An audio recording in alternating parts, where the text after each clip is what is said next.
आयुक्तालय कॉलेज शिक्षा राजस्थान ज्ञान सुधा सक्सेस साथी में आपका स्वागत है।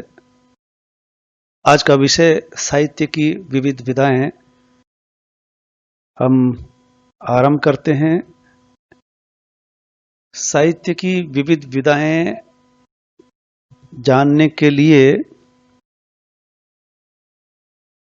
इसलिए जरूरी है कि प्रतियोगी परीक्षाएं कुछ खास सवाल किए जा सकते हैं।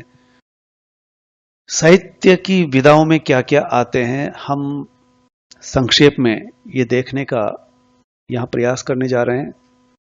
इससे पहले कि हम जाने कि विधाएं क्या होती है, सबसे पहले हम ये जाने कि साहित्य क्या होता है। साहित्य की परिभाषा मोटी मोटी शाब्दिक अर्थ साहित्य का क्या है। साहित्य में सहित प्लस यथ प्रत्यय, इसका अर्थ क्या निकलता है। शब्द का अर्थ में अर्थ के स्वभाव से पूर्ण होना। संस्कृत में इसे यूं कहा गया है, सहितेन भाव स साहित्यम, हित के भावों से भरे होना है। यानी कोई सी भी विधा क्यों न हो, हर एक विधा हित के भाव से परिपूर्ण होगी। हम प्रेमचंद साहित्य में कथा साहित्य के सम्राट कहलाते हैं। उन्होंने साहित्य को जीवन की आलोचना बताया है। ये एक गूढ़ पारिभाषिक शब्द है, लेकिन बहुत कुछ कह रहा है समझने के लिए हमें कि जीवन को समझने का, समझाने का, एहसास करने का प्रयास साहित्य के माध्यम से पाठक को सहज ही सुलभ होता है। दूसरे शब्दों में कहें, साहित्य के स्वाध्याय से पाठक मनुष्य बनने की ओर अग्रसर होता है, या मनुष्य अपने जीवन के दुख कष्टों से पल भर के लिए मुक्त हो जाया करता है जब वो साहित्य का स्वाध्याय करता है। साहित्य की कितनी विधाएं होती है और इन विधाओं को पहचानने के क्या तरीके, क्या तत्व है, इसे हम आज यहां जान सकेंगे। साहित्य को काव्य मानते हुए मुख्य भेद अगर करेंगे तो दो भेद हुआ करते हैं, श्रव्य और दृश्य काव्य। श्रव्य यानी सुना जाने वाला, और दृश्य वो जो देखा जा सकता है। और इन दोनों रूपों में नाटक के अलावा सभी विधाएं सुनी जा सकती है। नाटक ही है एकमात्र जो देखने पर ही आप इसे ग्रहण कर सकते हैं। मंचन जब होता है तो आंखों की जरूरत पड़ती है। बाकी श्रव्य काव्य है जो कानों से सुनाई देता है, तो नाटक में आंखों की जरूरत पड़ती है। हम साहित्य को तीन भागों में बांटकर देख सकते हैं, काव्य, दूसरा गद्य, और इन दोनों से मिलकर के जो बनता है मिश्रित, जिसे चंपू काव्य कहेंगे। और काव्य के भी दो रूप हो जाते हैं, प्रबंध काव्य और मुक्तक काव्य।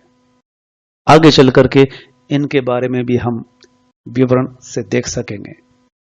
प्रबंध काव्य को समझने के लिए इसके भी दो भेदों से गुजरते हैं, महाकाव्य और खंड काव्य। महाकाव्य आदिकाल से लिखा जा रहा है। वाल्मीकि ने रामायण लिखी, और रामायण को फिर बाद में रामचरितमानस के रूप में तुलसीदास ने लिखा। राम पर जो लिखा गया वो महाकाव्य विस्तृत, विशाल पैमाने पर। यही महाकाव्य आगे चल करके आज तक खंड काव्य के रूप में सामने आते हैं। हम वापस प्रबंध काव्य के दूसरे रूप, दो भाग यानी दूसरा भाग मुक्त काव्य, मुक्त काव्य के 3 भेद पाते हैं, पद, प्रगीत और कविता। अगला गद्य साहित्य, गद्य साहित्य के 3 भाग करते ही हम सारी विधाओं में प्रवेश कर जाते हैं। गद्य साहित्य में नाटक, कथा साहित्य और गद्य के अन्य विविध रूप, जिसकी चर्चा हम आगे करने वाले हैं। नाटक के अंतर्गत आते हैं और 4 रूपों में देख सकते हैं। इसका बड़ा रूप है नाटक, जो कई अंकों में कंप्लीट होता है, पूर्ण होता है। और जब वो एक ही अंक में लिखा जाता है, छोटे रूप में लिखा जाता है, तब उसे एकांकी कहा जाता है। एक ही अंक में पूर्ण हो जाती है वो एकांकी, और जिसमें कई अंक होंगे वो नाटक हो जाता है। ठीक वैसे ही जैसे उपन्यास और कहानी होती है, और इसके छोटे रूप प्रहसन और भाण। अगला, जिसे हम कथा साहित्य के 2 रूप कहते हैं, इन कथा साहित्य के 2 रूप में उपन्यास और कहानी आती है।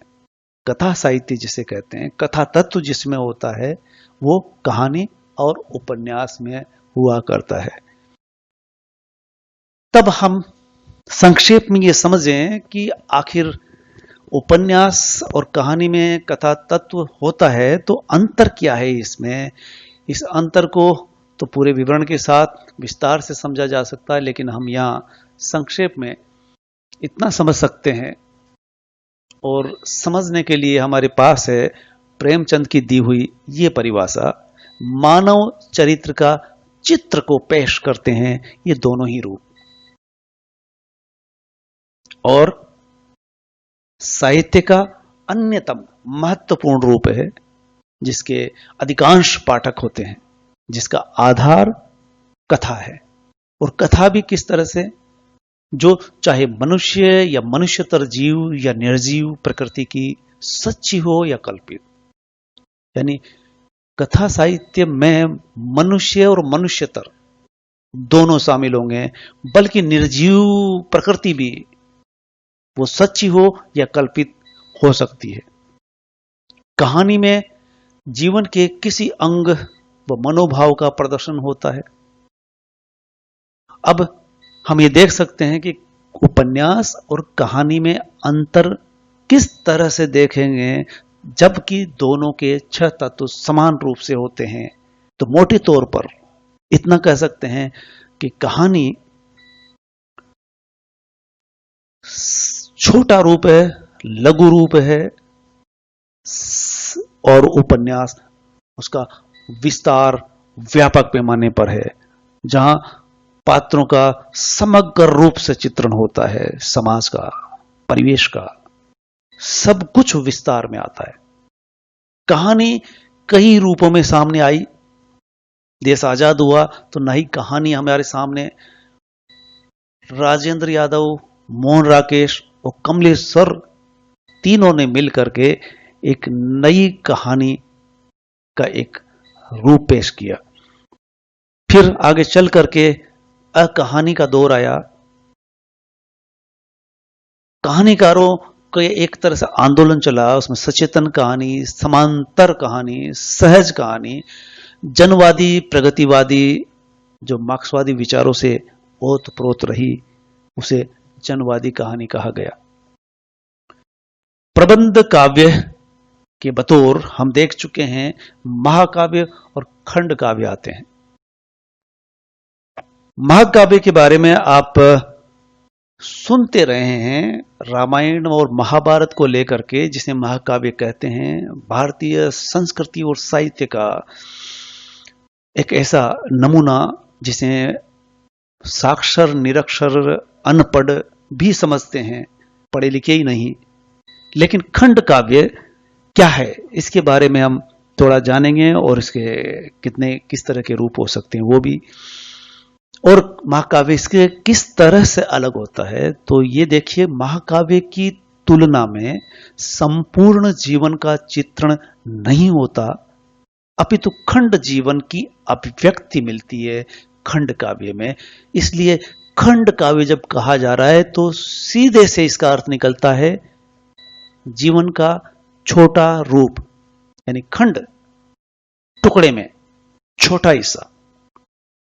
अब देख सकते हैं हम कि खंड काव्य के दो भेद किए जा सकते हैं। पहला जिसे संघात कहेंगे, संघात अर्थात एकार्थ, जो एक ही छंद में पूर्ण हो जाता है। और अगर एक से अधिक छंद है तो उसका नाम रखा अनेकार्थ, विविध छंदी होंगे। विविध भावों में जीवन के एक अंश का ही वर्णन होगा तो खंड का ही वर्णन, अंश का ही वर्णन, लेकिन छंद और भाव बदल जाएंगे। भाव और छंद एक से अधिक हो सकते हैं। हिंदी साहित्य के प्रमुख खंड काव्यों के बारे में हम थोड़ा परिचित हो सकते हैं। खंड काव्य आदिकाल से लिखे जाने लगे। इससे पहले महाकाव्य लिखे जा रहे थे।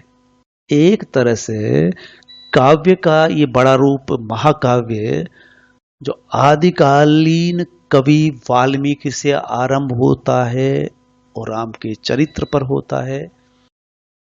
बाद में खंड काव्य लिखने का आरंभ आदिकाल से हो जाता है और आदिकाल की जो प्रवृत्ति रही साहित्य की, ठीक वही प्रवृत्ति खंड काव्य में भी दिखाई देती है।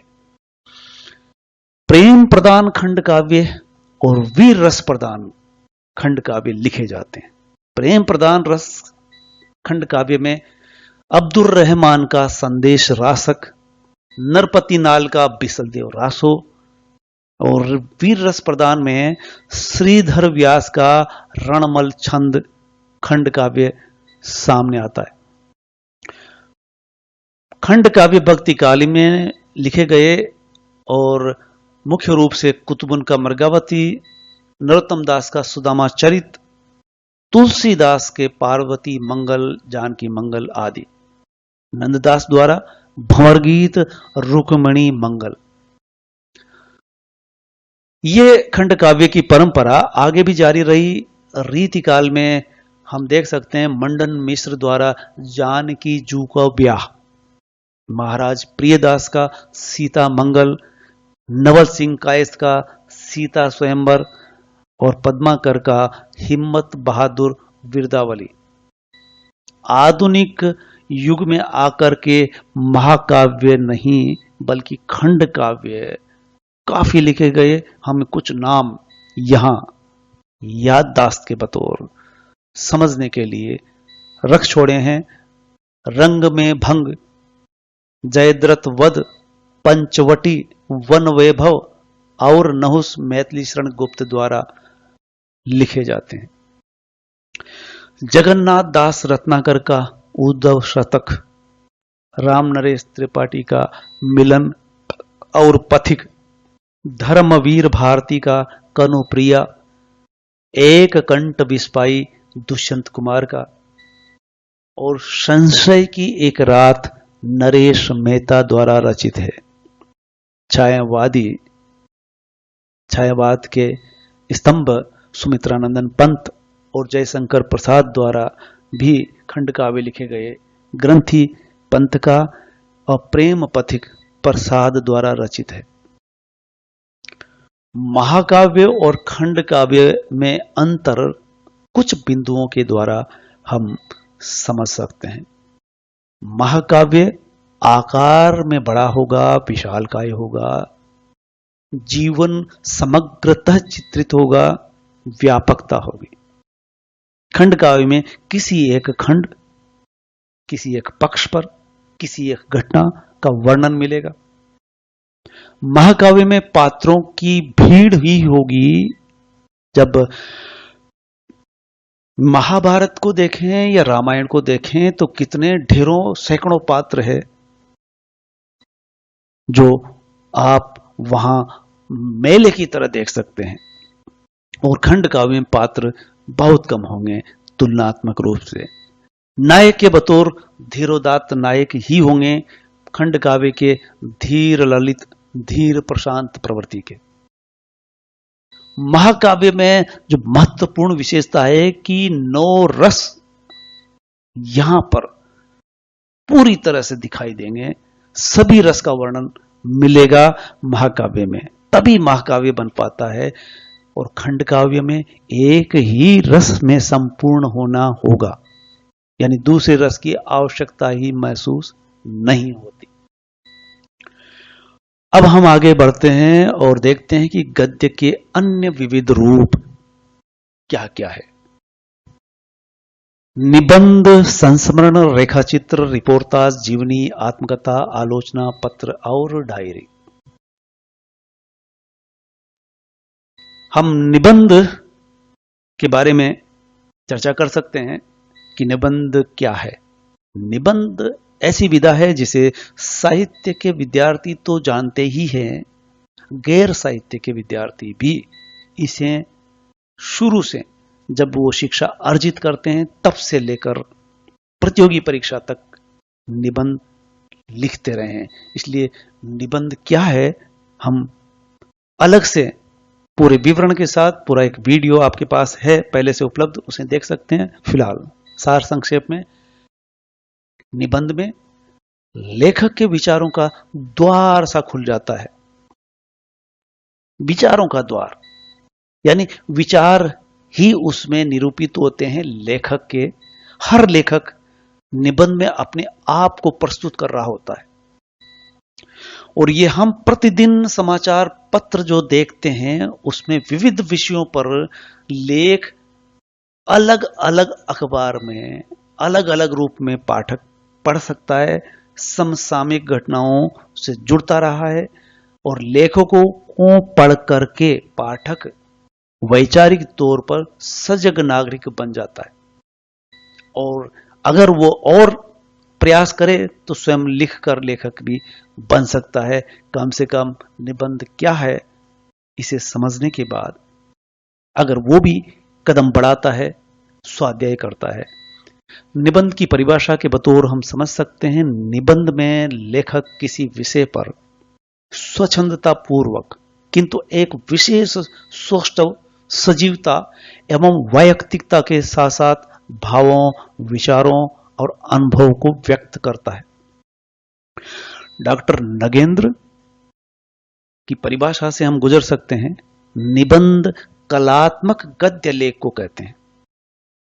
कला जो वो साध चुका होता है वो वहां दिखाई देती है, जिसमें वैयक्तिक दृष्टिकोण तथा आत्मिक ढंग से विषय का प्रवाहपूर्ण वर्णन हो और संक्षिप्त आकार में स्वतःपूर्ण हो। डॉक्टर दशरथ ओझा बताते हैं कि निबंध एक रचना शैली है जिसमें लेखक किसी विषय पर व्यक्तिगत ढंग से विचार करता है, यानी व्यक्तिगत यहां काफी महत्व रखता है। आप इसको विवरण के साथ अलग से वीडियो पूरा देख सकते हैं। हम आगे बढ़ते हैं और दूसरी विधा देखते हैं, आत्मकथा।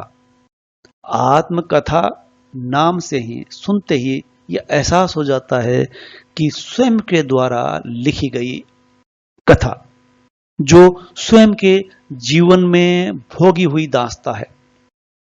अर्थ अगर हम इसका करें, अपने जीवन की कहानी कह सकते हैं। इसे अंग्रेजी की ऑटोबायोग्राफी का हिंदीकरण कह सकते हैं। हिंदी कोश के अनुसार परिभाषा में हम पाते हैं, आत्मकथा में आत्म अर्थ अपना निज का, मन का, और कथा का अर्थ है जीवन की कहानी।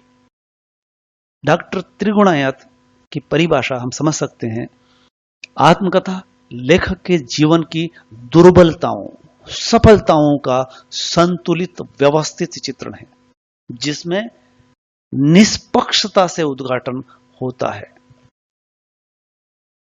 हम ठीक से आत्मकथा को समझें, इसके लिए कुछ विशेषताएं हैं जिनको समझ सकते हैं कि आखिर आत्मकथा की विशेषताएं क्या है, किसे कहते हैं आत्मकथा।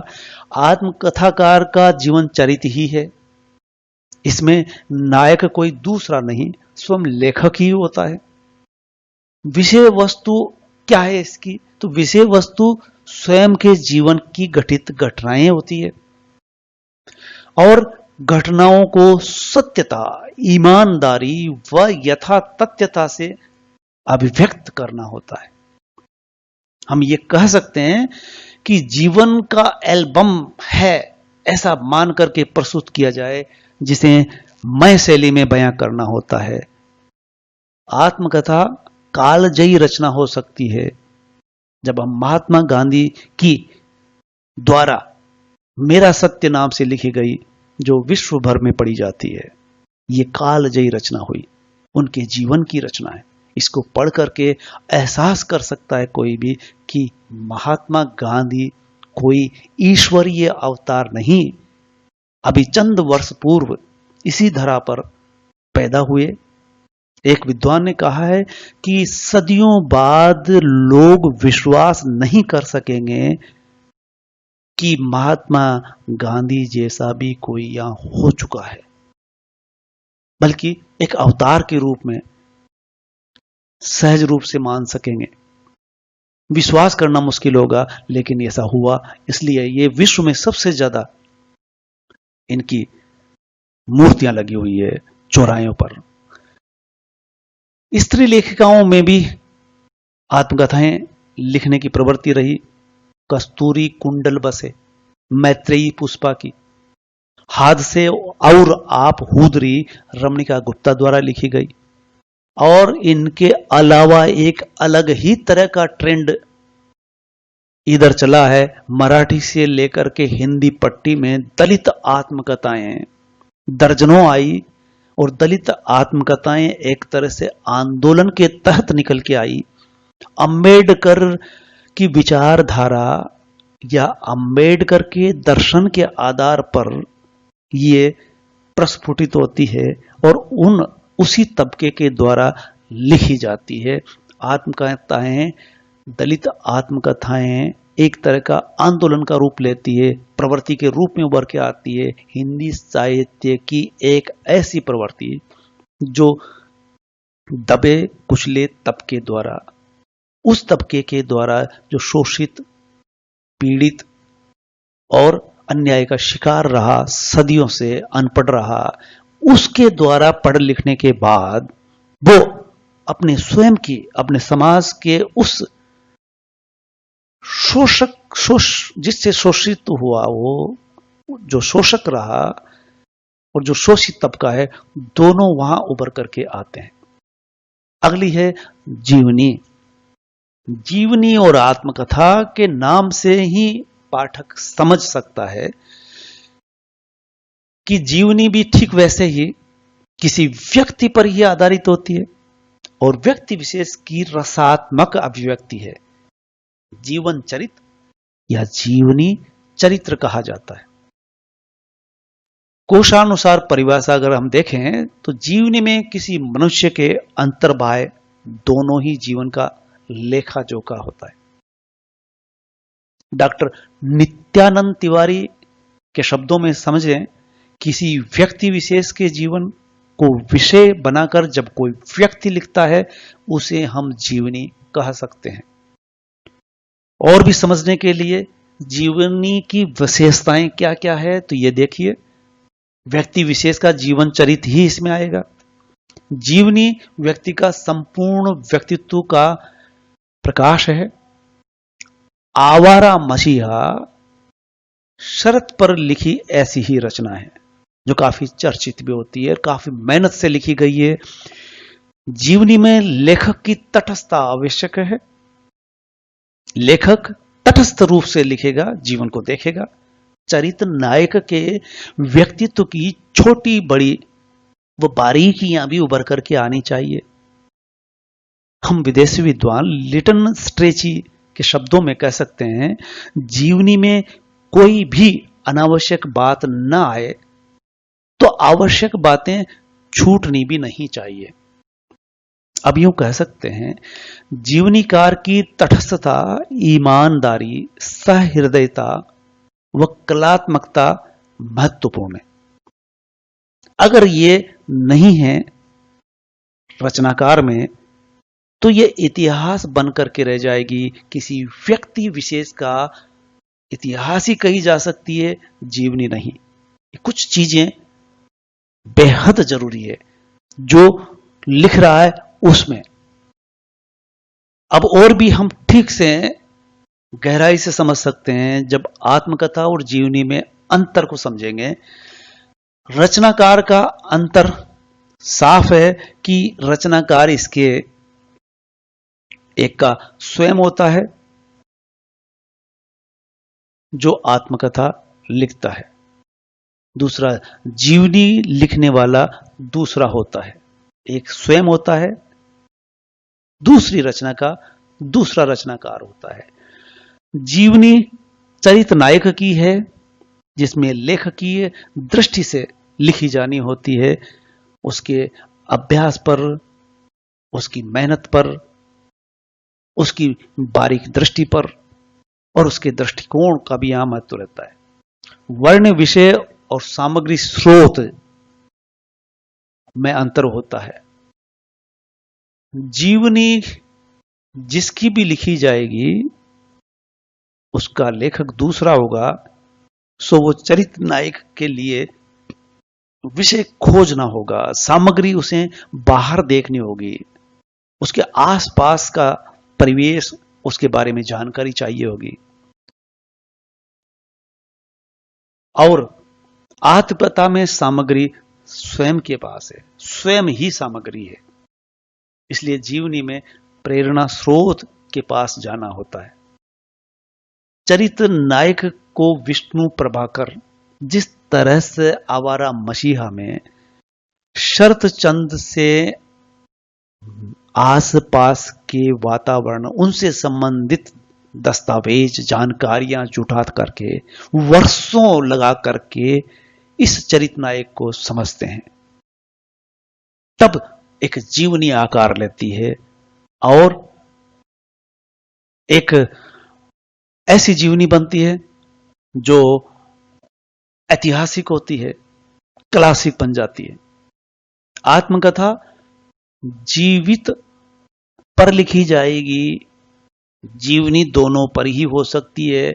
इसे यूं समझ सकते हैं कि आत्मकथा आत्मकथाकार द्वारा यानी स्वयं द्वारा लिखी जाएगी और स्वयं जब जीवित होगा तभी लिखेगा। लेकिन जीवनी ऐसे पर भी लिखी जा सकती है जो इस दुनिया में नहीं है, वो मेहनत करके जीवनी उस पर भी लिख सकता है।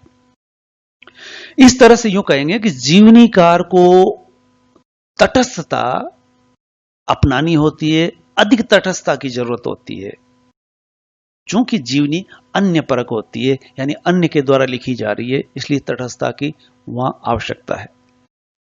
क्योंकि आत्मकथा स्वयं के द्वारा लिखी जाती, इसलिए तोड़ने मरोड़ने की भी उसे आजादी है कि कितना तोड़ मरोड़ करके वो पेश कर रहा है। आत्मकथा में आत्मशलाघा नहीं होनी चाहिए। अगर ऐसा होता है तो वो अहम का एक दस्तावेज होकर के रह जाएगी, आत्मकथा नहीं बनेगी। जिस तरह से महात्मा गांधी मेरा सत्य कह करके लिखते हैं, उसमें अपनी कमजोरियां, मांस का खाना, बीड़ी सिगरेट पीना, ये सब निसंकोच लिखते हैं। कितनी कमजोरियां उनमें थी वो सब लिखते हैं, कुछ भी नहीं छुपाते, आत्मशलाघा करते हुए प्रतीत नहीं होते। इसलिए जीवने से अधिक प्रामाणिक हो सकती है आत्मकथा, क्योंकि इन दोनों को अगर शैली की दृष्टि से भी देखें तो शैली में जीवनी में अन्य परक शैली होगी, आत्मकथा में मैं शैली में लिखा जाएगा, क्योंकि स्वयं लेखक है, इसलिए मैं का वो बार बार उच्चारण करता हुआ प्रतीत होगा। अगली है रेखा चित्र। रेखा चित्र चित्रकारी से संबंधित है, चित्रकला से संबंधित है, लेकिन ये शब्दों की रेखा चित्र है। इसमें रेखाओं की नहीं, शब्दों की जरूरत पड़ती है। क्या होता है इसमें? किसी व्यक्ति, वस्तु, घटना या भाव का कम से कम शब्दों में मर्म स्पर्शी एवं सजीव वर्णन होता है। रेखाचित्र अंग्रेजी का स्केच का पर्याय है। इसमें साधन शब्द होते हैं, रेखाएं नहीं, क्योंकि रेखा चित्र में रेखाएं होती है, शब्द नहीं। इसलिए रेखा चित्रकला से उत्प्रेरित साहित्यिक विधा है। बैजनाथ सिंघल जब ये कह रहे हैं कि चित्रकला से प्रेरित होकर के जैसे रेखा चित्र लिखा गया हो, ये हो सकता है। रेखा चित्र लेखक के दिमाग में ऐसा है, लेकिन वो शब्दों के द्वारा ही ऐसा कर सकता है, इसलिए वो रेखा चित्र कहलाता है। और ये चित्रकला, क्योंकि इसमें भी रेखाओं का आभास होता है और भीतर की अपेक्षा बाहर का चित्रण अधिक होता है, इसलिए ये रेखा चित्र है। रेखा चित्र कल्पना की अपेक्षा वास्तविक जगत केंद्र में रहता है। वास्तविक जगत ही उसके दिमाग में केंद्र में रहता है। कल्पना साहित्य की हर विधा में होती है, लेकिन रेखा चित्र में वास्तविकता अधिक होती है। अगली संस्मरण जिसे हम कहेंगे, स्मृ धातु में सम उपसर्ग जोड़ करके ल्युट प्रत्यय के योग से यह शब्द बना है और कहलाता है संस्मरण। संस्मरण में सम्यक या संपूर्ण रूप से स्मरण करना होता है, यानी रचनाकार स्मृति में जाकर के जितना उसकी स्मृति में है, याददाश्त अच्छी है, होनी चाहिए, तब वो संस्मरण लिख पाता है। स्मृति के आधार पर व्यक्ति या विषय पर लिखे लेख को संस्मरण कहा गया है। महादेवी वर्मा अच्छी रेखा चित्रकार रही, इसलिए उनकी परिभाषा संस्मरण पर देखिए। संस्मरण में हम अपनी स्मृति के आधार पर समय की धूल पोंछकर उन्हें अपने मनोजगत निवृत्त कक्ष में बिठाकर उनके साथ जीवित रहते हैं, अपने आत्मीय संबंधों को पुनः जीवित करते हैं। रिपोर्टाज के बारे में आप जितना जानते हैं वो हो सकता है आप कुछ शब्द पहली बार सुनेंगे कि यह हाल ही की विधा है और द्वितीय विश्व युद्ध को ज्यादा समय नहीं हुआ। इससे पहले रिपोर्टाज अन्य विधाओं की तरह नहीं हुआ करता। द्वितीय विश्व के युद्ध की देन ही कहा जाता है। समाचार पत्रों में समाचार लिखे जाते रहे हैं और ये इसलिए समाचार पत्रों की देन है जो पत्रकार की कोख से जन्मा बतलाते हैं। और इसका जन्म 1936 में होता है।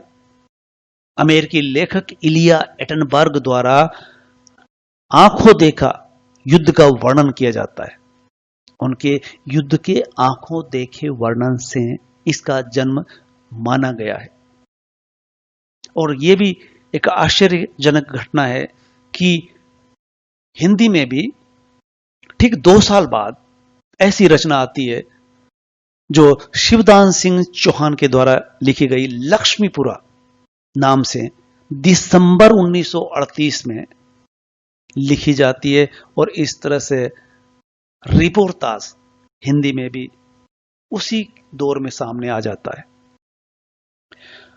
यात्रा वृतांत के बतौर आप यात्रा जो यात्री होता है, अगर वो लेखक है तो निश्चित तौर पर लिखेगा। और यही कारण है कि यात्रा वृतांत ऐसे रचनाकारों के द्वारा लिखे गए जो यात्रा करने में अधिक विश्वास करते हैं। इसलिए ये यात्रा करते हुए देखा गया वृतांत लेख को यात्रा वृतांत कहते हैं। रिपोर्टाज और यात्रा वृतांत में क्या अंतर है? अंतर बखूबी है, क्योंकि रिपोर्टाज एक घटना पर, उस जगह विशेष पर जैसे युद्ध का वर्णन चल रहा है, लेकिन यात्राएं उस रचनाकार की बदलती रहती है। वो जिस जगह पर पहुंचता है वहां का यात्रा वृतांत लिखा करता है। रिपोर्टाज उस घटना विशेष पर चला करके जाता है, वह ठहरता है, फिर वर्णन करता है। रामस्वरूप चतुर्वेदी कहते हैं रिपोर्टाज एक तरह से यात्रा वृत्त का डिटेल है और अधिकतर रिपोर्टाज तात्कालिक उत्तेजना के रूप में लिखा जाता है। तात्कालिक उत्तेजना से यह आशय हुआ कि अमेरिकी लेखक युद्ध क्षेत्र में पहुंच करके उस उत्तेजना को महसूस करके प्रतिदिन युद्ध की घटनाओं पर लिखते रहे। इस तरह से रिपोर्टाज बना। अन्य विधाएं इसके अलावा जो गौण रूप में है, लेकिन एक जो शुरू से दिखाई देती है, आलोचकों के रूप में रामचंद्र शुक्ल से लेकर के नामवर सिंह तक, जो डॉक्टर नगेंद्र और भी बहुतेरे, रामविलास शर्मा आदि द्वारा लिखी गई आलोचनाएं आलोचना नामक विधा में आती है। पत्र द्वारा या ऐसे साहित्यकारों के द्वारा पत्र लिखे गए, पत्र की वो पुस्तिका बन गई, तो वो साहित्यकार के वो पत्र साहित्यिक विधा में गिने जाते हैं। कुछ साहित्यकारों ने डायरियां लिखी है, इस तरह से एक डायरी विधा भी मानी गई है।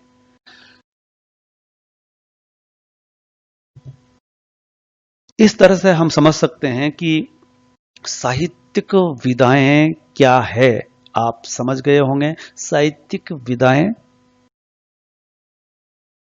किसी भी साहित्य से आप जुड़िए।